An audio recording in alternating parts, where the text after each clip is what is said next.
Madara. Madara. If you don't get off my chair, dog. Come on, get off my chair. Get off my chair. Come on. Lovin'. You want lovin'. You want lovin'. Madara. I said Madara, not Kagome. Kagome. Here you go, Kagome. Here you go. You already know what it is. New meta tier list. What's going on with y'all, big dog? And it is an amazing day for Yu-Gi-Oh! I hope that your day has been going phenomenal. And if it isn't, well, don't let what happened at the beginning of your day ruin the rest of your day. Speaking of day, my boy Shannon, that's right, the Mech Knight God has hit me up and let me know on an opportunity how we could all make somebody else's day. Unfortunately for Shannon, one of his close friends and teammates in Jimmy has been diagnosed with stage 4 cancer. It's really unfortunate, but the Yu-Gi-Oh community, like being as amazing as it is, has gathered together to host a tournament with all of the proceeds going towards Jimmy. I ain't even entered the tournament. I just went ahead and donated because that's just what I do. And I know there are some amazing people in the community that would do so. And even if you are or are not playing, your donation is appreciated. I'll be sure to leave all of the information down below in the description as well as the comment section. But I know that Jimmy is definitely going to want you to be prepared for this upcoming meta for the tournament in case you're entering to win that PS4. PS4.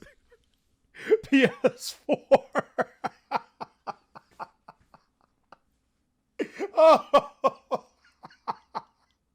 PS5, guys. PS5. You're not playing for a PS4. What do you mean, Zoomer Kelly? The PlayStation 2 was revolutionary. And if you can polymerize 2 PlayStation 2s, you get the ultimate engine of destruction. The PlayStation 4. So with that being said, let's go ahead and jump into this tier list as I have 5 different categories for you today. And I'll be able to briefly explain these categories for the people that are new or maybe just want a little bit of a jogger.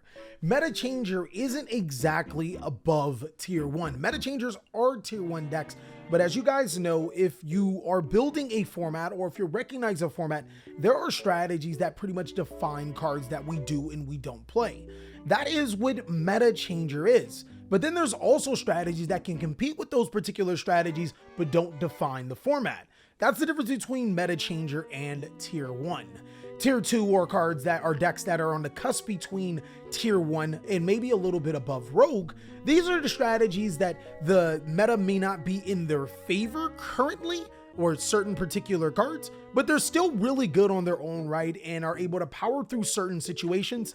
They're just too strong, to be honest with you. Next is going to be Rogue. Rogue is no slight to Yu-Gi-Oh decks because these strategies, they can dominate the strategies in the Meta Changer tier 1 and tier 2. The only problem is they may struggle with the particular format or brand of format that we're playing right now, or they only can beat one particular deck consistently, and these other particular decks are keeping it from being a little bit higher. Lastly, we got everybody's favorite. Oh no, what are you doing, baby? These are the strategies you should not be playing. Do not play these strategies if you want to win in competitive Yu-Gi-Oh! So with that being said, let's go ahead and jump on in into this tier list. Where do I put Dino? Since last weekend, it has actually gotten 1 win at a reputable store. If I remember, it was a case tournament. I've been trying to keep up with all of the case tournaments and all of the info so I can give you exactly the good news. So I want to put Dino still at tier 2. I definitely do not want to put him at tier 1. And I think that they're a little better than Rogue. And here is why. Our format is shifting to exactly what Dinos want it to be. Players are playing tokens more and more. And for the people that did not know, Lost World allows you to protect a normal monster, cough cough, token monsters in order to destroy Baby Sarasaurus. This gives this strategy way more opportunities to be able to special summon Baby Sarasaurus from the deck to the side of the field, and also make cards like Dark Hole ridiculous for Dinos. Like, I feel kind of bad because if my opponent is playing Brave, you can literally go Dark Hole Lost World. If you get rid of the Griffin, Dark Hole Lost World, and trigger the effect to get a baby Ceratosaurus, making your deck that much more consistent. It's almost crazy how dinos have some other interactions inside of this meta that makes them a lot better. So with that being said, I have to give dinos that tier 2 status because of how the format is. The deck does become a lot better. It plays fairly well with hand traps, as those are monsters that you can put into your graveyard that are non-dino to summon Ultimate Conductor Tyranno, which is amazing at breaking boards. Next, I gotta go with Burning Abyss. Burning Abyss is 100% a rogue strategy. And the reason why Burning Abyss is in rogue right here, and it's a fairly good reason, hand traps is what is dominating the meta right now. And Burning Abyss, one of Burning Abyss's best cards is Tour Guide from the Underworld. If Tour Guide from the Underworld goes unchecked, I think that Burning Abyss could go to like tier 2 or tier 1 status, and that is phenomenal. You got Fairy Tale Snow, you got Destrudo for the players that want to play Destrudo inside of this deck. That's how powerful Burning Abyss can be. But since we have players running 3 copies of Infinite Impermanence, they're running Effect Veilers, they're running Ash, the odds of you being able to pop off with your 1-card Tour Guide combos makes Burning Abyss, I don't want to say bad, it makes them a lot less than what they could be. Still no slight, because a Burning Abyss player definitely knows how to play around these and can navigate them into top contention. It's just if you are a player that are getting into the Yu-Gi-Oh game and wants an easier way to win games, Burning Abyss may not be the thing right now. Moving forward, same thing with ABC. ABC actually has a similar problem to Burning Abyss. Because there are so many hand traps in the meta, Ghost Ogre and Snow Rabbit actually has an amazing interaction with Union Hanger, and it's something that ABC players hate. The Brave ABC strategy is built to be able to combat that, but to be honest, you just make Ghost Ogre more valuable in this particular matchup. It's really weird how Ghost Ogre has definitely shaped a lot of strategies in a lot of situations for this particular format, but ABC is still a very powerful deck. A, B, and C, making the ABC Dragon Buster is huge. Not only is it a quick effect Drytron, allowing you to banish cards on your opponent's side of the field, but can also exchange himself for 3 monsters with all get you advantage. It will definitely take a skilled ABC player to be able to master this particular deck and pilot it well. Adamantipator, I still have to put Adamantipator the Rocks in the rogue status, and here is why. Appaloosa Bowl of the Goddess is a very good card. Do not get me wrong, Appaloosa is amazing. But right now, players are still playing Forbidden Droplet, and there is actually a toss-up of, is Forbidden Droplet good in the meta? The answer is technically no, but you gotta play it inside of this meta for other particular strategies, and that is 100% going to hurt Adamantipator. Because its boards that it makes are amazing, but unfortunately Droplet allows you to check it, and Adamantipator, as opposed to other combo decks, doesn't have the same type of recovery. Adamantipator is going to go into the rogue status. Of course, somebody rocking this deck to the death of them will be able to play this into the top tables easily. Invoked feels rogue. Guys, this is crazy. I don't think I've ever made a tier list where we put Invoked in rogue, but it 100% feels like this. It feels like this, and allow me to explain why. Invoked lost some really critical pieces that players are starting to realize. Nadir Servitor 2 actually hurt a lot. Like, Nadir Servitor 2 hurt way more than what players want to give credit, and so did Fusion Destiny. On top of that, a lot of players are running Artifact Scythe inside of their main board, if not Artifact Lancia, which prevents you from using Invocation from fusing cards from your graveyard. Alistair the Invoker will also be hand checked with a ton of hand traps. Dog, there's Ash, there's Veiler, there's Imper, there's oh no. And no one is maining Nibiru like that. Like, people are playing Nibiru, don't get me wrong, but they're not on Nibiru. They're always on those Negator cards. And it's like, oh my god, it makes this deck so much harder. But to be honest, I'm going to give Invoked a pass because I don't think it's that low. I'm going to say it's tier 2 because El Shaddai Winda still has some type of impact inside of this game. Now, granted, just like how Forbidden Droplet checks this board, it doesn't check Winda just as hard because it doesn't invest its entire resources. Also, Invoked is a deck that can play a ton of hand traps itself. So if we're going to play that hand trap game, we're going to play that hand trap game. Let me make sure I have Drytron here because last time I did not include Drytron, and I feel bad. Oh, God. Okay, no, I got Drytron here. Altergeist. Where do I put Altergeist? I feel if players stop playing Eldritch, Altergeist is tier 2, and I think less players will play Eldritch, and allow me to explain why. Eldritch is the best trap deck in Yu-Gi-Oh right now, right? I think everybody can universally agree that Eldritch is the best trap deck in Yu-Gi-Oh. When people play Eldritch in abundance, then people side cards to beat Eldritch in abundance, which just so happen to counter Altergeist. But when people play Eldritch less, Altergeist can come up and shine. I think that Altergeist is... I want to say it's Rogue, actually. I want to give it on the cusp between Rogue and tier 2, but I'm going to give it a little bit of credit. Because Infinite Impermanence works best with this deck. Getting a Multi-Faker and a Silquitos to your side of the field is another form of disruption. So your Infinite Impermanence does become those 2 disruptions that you need to be able to play. Also, this deck can run quite a bit of hand traps. Not necessarily extra deck reliant, so if your opponent does Scythe Lock you, you're A-okay. And can deal with a lot of situations that other players just can't. You actually can't even negate Altergeist cards, because if they activate Altergeist Protocol, what are we doing, baby? So I'm going to go ahead and give Altergeist that tier 2 status. B Troopers. Where do I put one of my favorite concepts in Yu-Gi-Oh? They're still Rogue. I've seen there was a B Trooper player that topped with B Trooper. It's still Rogue, guys. Come on, man. It's still Rogue. Unfortunate, but it's still Rogue. B Trooper is still up to its same shenanigans, guys. Making DPE, doing B Trooper plays. Like, it's still Rogue. It's still Rogue. Nothing has really changed for this particular strategy. Hand traps do suck, but Nibiru is being played less inside of the main board as opposed to more inside of the main board.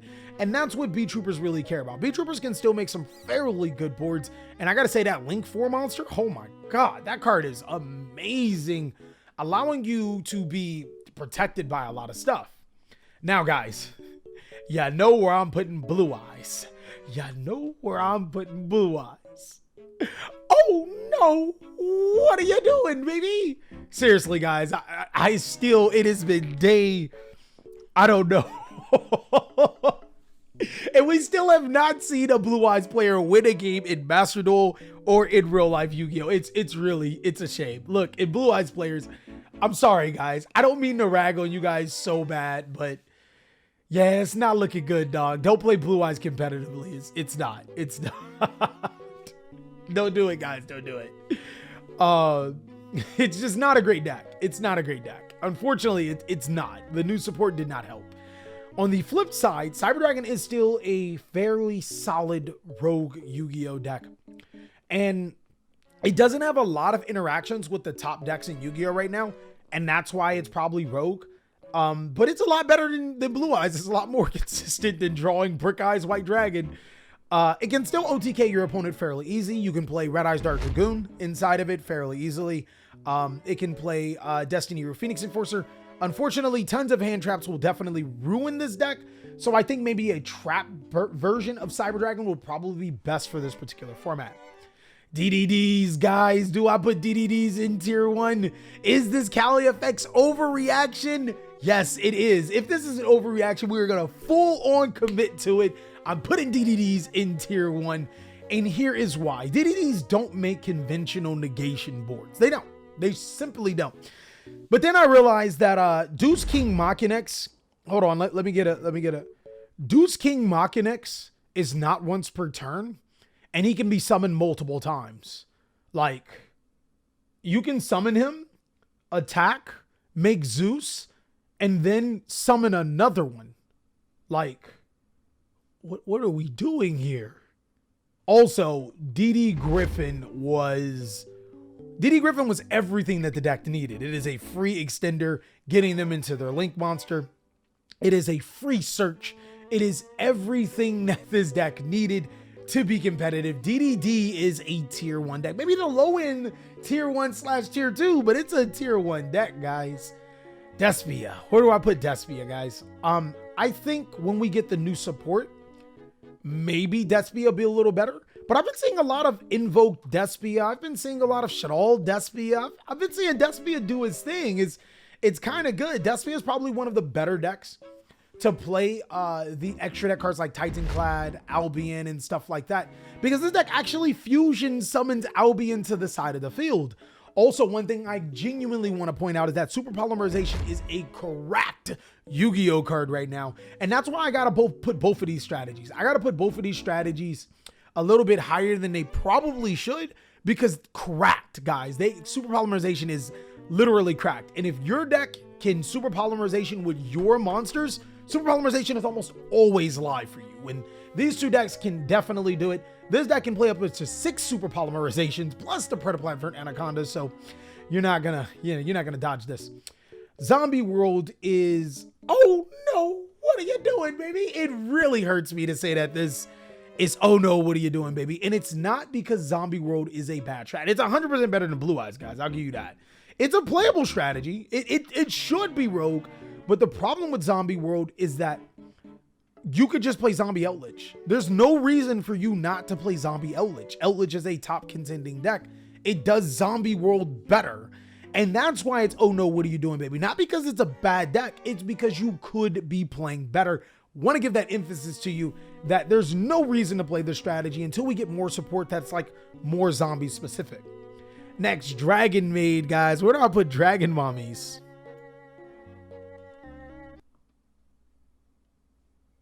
Okay. They are not tier or meta changers, guys. I feel I want my bias to kick in and put it to tier 2. I genuinely think that this is one of the best Master Duel decks, though. I do. I 100% do. Its cost is amazing. Its playability amazing. It has everything you want for a competitive deck in Master Duel. But Maxi exists in Master Duel. I feel that this is a solid tier 2 deck. I'm going to put it above the Rogues.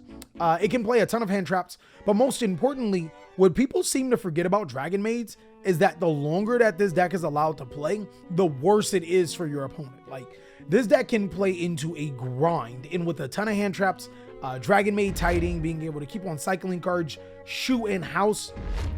All right, it's Copium. It's definitely Rogue, guys. I'm sorry. It's still good, though. It's still good. It's a really, really good Dragon deck. Second to Dragon Link. Next is Drytron, guys. I don't want to talk about it. I don't even want to put it at tier 1. Drytron has managed to find its way through the Forbidden List and still be a tier 1 strategy. Oh, I am thoroughly convinced that Drytron, no Herald of Ultimate List, no problem. The Megalith engine is still cracked, guys. Bethor allows you to destroy multiple cards. At this stage of the game, it is a link-based deck, so you're going to link summon a lot. You're going to make some really cool boards with it, but it has the recovery, unlike Adamantipator. It can pretty much do everything that Adamantipator wants to do with less bricks and a better recovery gain, because anytime you draw a Ritual monster or a Drytron monster, well, you can summon Drytron monsters from the grave. Outlich is also a disappointing tier 1 deck. It didn't have the representation, but it's still really good inside of this format. Skill drain still exists. Players are really starting to play a different variant, though, which is going to play an adventure token and a Cybers package. Basically allows you to make Destiny Hero Phoenix Enforcer with the artifact Scythe on 1 card. And then it also follows up with a Brave token engine. So it has negates, which is almost as scary as Synchro Outlich back in the day. I think heroes are a solid tier 2, guys. I think heroes really are a solid tier 2. The problem with heroes is its players, guys. The problem with heroes is its players. They're still stuck in their ass with 2 copies of Increase, running the full Elemental Hero set, stuck with even potentially not cutting Mash Change, because Mash Change's only use is to dodge cards like Infinite Impermanence and Effect Veiler, but hero players have prevented heroes from moving forward. And I hate to say it, because there's going to be a whole bunch of flacking hero groups. They're going to like try to flame me. But seriously, heroes can be a very good strategy in this Yu-Gi-Oh card game if players let go of certain cards that seem really good but aren't good in practice. There's a solid OTK deck or a board building deck that can make Destiny Hero Phoenix Enforcer by fusion summoning it with Polymerization and Destiny Hero Plasma. All of the extra gimmicks, don't even worry about playing it. Like, it's just not worth it for all of the gimmicks. Too many players, hero players, play too many bricks and too many gimmicks inside of this deck, but it's very solid. Shadol is Rogue. I'd have to say, I wanted to say it's tier 2, but it's 100% Rogue. It got actually a lot of support that people didn't know. Magician of Souls is not bad support for this. So Illusion of Chaos, Magician of Souls combos helps it tremendously. There are also some other cards in Battle of Chaos that help this deck tremendously, but not necessarily enough to put it over the hump. I do have to say that Super Polymerization and Fairy Tale Snow are amazing for this strategy. Live Twins, gotta put them in tier 2, dog. My man Ren was killing it. Not only can this deck play a plethora of hand traps inside of this metagame, allowing you to keep up with it, that Evil Twin monster, the monster that you play inside of your deck, that card's kind of amazing. It's an evenly matched inside of the main deck. 4,400 attack, really hard to get over, fairly easy to summon, and allows you to proc a whole bunch of effects. Fluundereeze has solidified itself, guys. Come on now. Come on. You doubted the birds. You doubted the birds, but now you hear the word. How's Squamata doing? That was meant for Shadows, but you get what I'm saying. Shadows is, or Shadows. Fluundereeze is a godsend Yu-Gi-Oh deck, not needing its extra deck to be able to play Yu-Gi-Oh. So Artifact Cyclops don't really care, and finds its way to play around hand traps with Fluundereeze Advent of the Adventure. The most important thing about this deck is that every single one of these strategies on this current tier list gets completely destroyed. Well, maybe not Eldritch if they just don't commit any cards. Gets destroyed by Dimensional Shifter. And this deck plays Dimensional Shifter and does not care. It can activate Dimensional Shifter in the later stages of the game too. Fluffles, extremely solid tier. I wanna, you know what? I wanna put it in Rogue. I'm gonna put it in Rogue. Hand traps definitely saps a lot of power out of this strategy. It can make Bahamut Shark before Nibiru, which is, you know, Bahamut Shark totally awesome before Nibiru, which is really good. It can OTK extremely fast, but again, tons of hand traps really suck in Yu-Gi-Oh right now. And seeing that it's a fusion only deck, like the only thing it really does is, well, no, it does Xe summon and Link summon, but not to its effect. Like, it doesn't Link summon and Xe summon to get to a goal, like to get to its game plan. It kind of does that, like, yo, I gotta go first. Well, Appaloosa totally awesome. You know what I mean? And that'll get ate by a droplet. But it'll lose to hand traps. You know, hand traps will really suck against this deck. And that's why I gotta put it at Rogue. Dark Magician's 100% Rogue, guys. You guys should already know. Dark Magician's fairly good deck, but really Rogue deck. And by the way, none of these are in order. Except for, oh no, what are you doing, baby? Because this should be in Rogue, but it's not. Oh man, I don't think I've ever put... This is Lyrilusk Tri-brigade. I don't think I've ever put it in tier 2 either. This has always been a tier 1 and higher deck. And it's crazy because this is one of the decks that gets hit the most by Artifact Scythe. Artifact Scythe is like, es no bueno for this particular deck. And so is Artifact Lancia. Like, both of them, like, they hurt a ton. So this deck is still really good.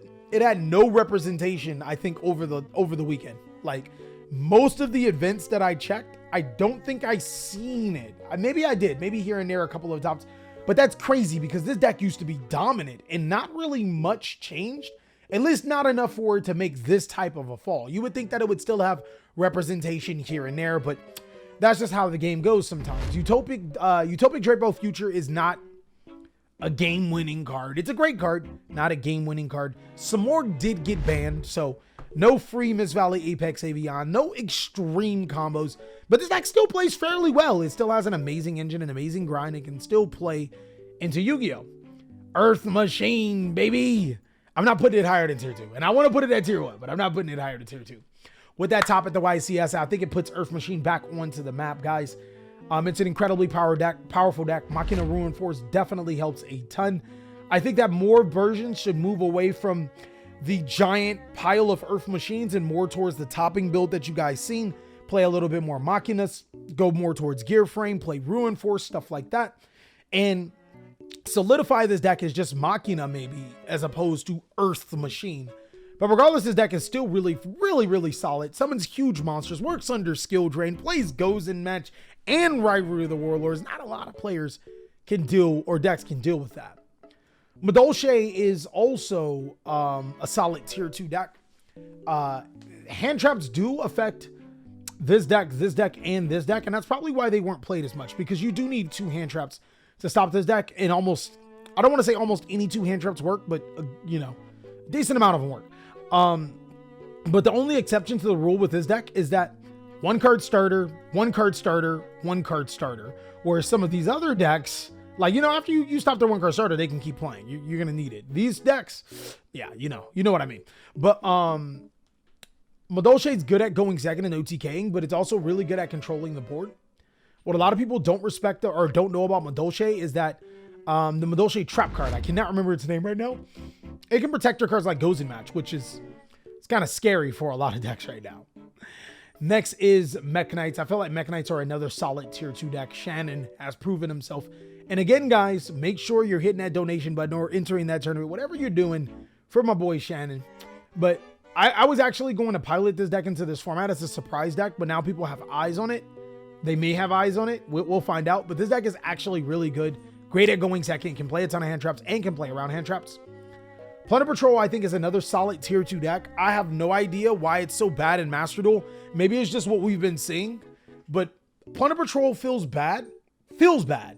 Because if your opponent's playing, I think, is it Earth or Wind? If they're playing Earth and Wind decks, which Virtual World, which Prank Kids, the Brave token is Wind.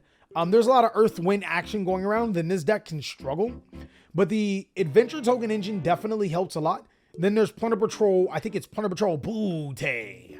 That card allows you to change the attributes so you can get into what you want. But I do like Plunder Patrol ship lists. I think that's the Fusion monster and the XE monster. Those cards are bonkers. Prank Kid's a meta changer, guys. Prank Kids is the reason why Forbidden Droplets is good.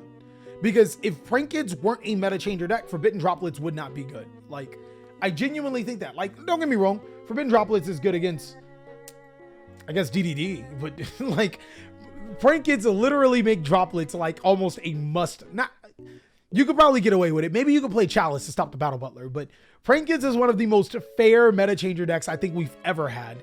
Because it plays through just so much. The Adventure token engine allows it to keep pushing through. This is the best Adventure token deck to date. It is amazing. Double Battle Butler, who would have known? Rocket Dragon Link is also a tier 1 deck, guys. This deck is ridiculous. The new support, the Dark Charmer, has helped this deck tremendously.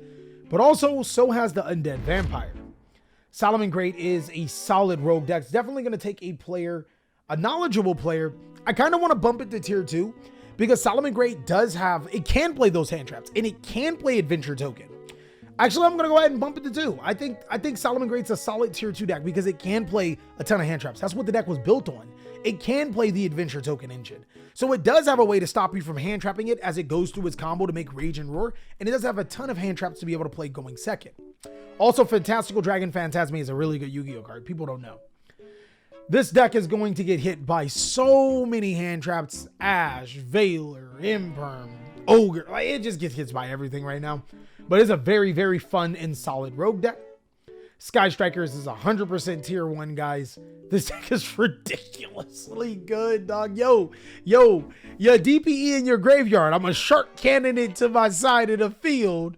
Boy. Oh, you thought you could get DPE? Widow Anchor, give me your DPE. Make Dark the Dark Charmer. Bring back your DPE. You thought I was done with it? Boy, like this deck is ridiculous. This deck is ridiculous, dog. It's just ridiculously fun. Another strategy, I'm going to make a bold take here. Pure Sword Soul is tier 2. Sword Soul Tingy is tier 2. And I know this is, to some, you guys are like, oh my, Callie, what are you doing? The problem with Sword Soul has been exposed, guys. It's been exposed. If you crack Sword Soul's initial board, they struggle. Whereas other decks that happen to play Sword Soul engine-like cards, not so much. I think that it's time for Sword Soul players to be like, yo, let's jump on base. Let's jump on another deck that I'm actually about to mention, because a Sword Soul, conventional Sword Soul Tingy deck that you guys seen last format isn't as good as Tingy Synchro. I'm going to put Tingy Synchro as meta changer. And that's also a bold take, because Tingyi Synchro works slightly different than Sword Soul. Tingyi Synchro actually works closer to base, but the difference between Tingyi Synchro is that it doesn't run 60 cards, it doesn't run the Magician Souls engine, but it still does its job fairly efficiently. It also typically runs Long Yuan and Tai to make those Sword Soul cards, but doesn't necessarily connect itself to the Sword Soul deck. This deck is actually ridiculous right now. I 100% say that it's tier 1. I think I'm on the cusp of calling it tier 1 in Meta Changer, but I'm going to go ahead and call it Meta Changer. This is a really fun rogue deck. Lightsworn Chaos, that's what this represents, guys. It's really fun rogue deck. I would not suggest that you take this to a 10-round event because you're going to brick sometimes, and that's immediately going to cost you games. Phantom Knight feels tier 2, guys, but I'm going to go ahead and still name it tier 1. Still fairly powerful deck going into DPE Scythe. The only problem is a lot of decks have found ways to play around it, and the million hand traps will probably prevent you from getting into it consistently. Pure Tri-brigade is better than Lyrilusk in my opinion. It's better because you do have more room to play more hand traps. You also can play your Destiny hero package. You unfortunately can't play an adventure token package, but players will probably just bump up Karis and figure out a way. Virtual World, guys, you guys should already know tier 1 doggy dogs. The best variant, in my opinion, is the adventure token Virtual World because it gives you access to Shin Shin and gets you Fairy Tale Snow into the graveyard. But the bet on the floor to summon the Scythe on your opponent's turn is also not bad. And then lastly, we are going to say this is representation of based. 60% of decks played adventure token inside of the deck, inside of the top. That makes adventure token just amazing. And based is pretty much anything you want. It's a link deck sometimes, it's an XE, or no, it's not an XE deck, but it's a link deck, it's a synchro deck. It does almost what the Tingyi synchro deck is doing, but it has more play potential. Being able to extend past your opponent's hand traps, be ultra consistent, and make the board that you want is what this deck is based on. My quick notes is that hand traps are definitely really problematic in Yu-Gi-Oh! Right now. They're not necessarily effective, but since you have to play so many hand traps to stop your opponent, they become effective. You know what I mean? Another thing to note is that cards like Forbidden Droplet, Dark Ruler No More, Evenly Matched, they're not terrible cards. They're just not like last format where I was like, I don't want to play any, last format, I ain't play any hand traps. I just play going second cards. And then I just droplet my opponent and win the game. That's not true anymore. You can't do that as easily anymore. So huge difference between this format and next format.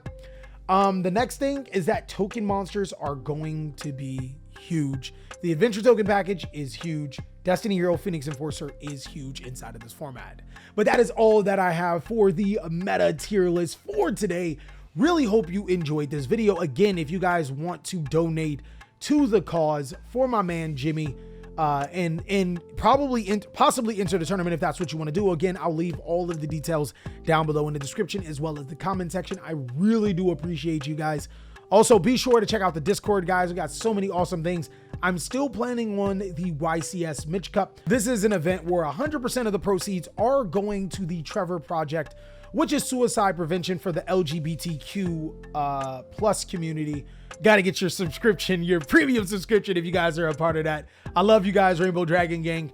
Also, be sure to check out these videos as I catch you guys on the next one.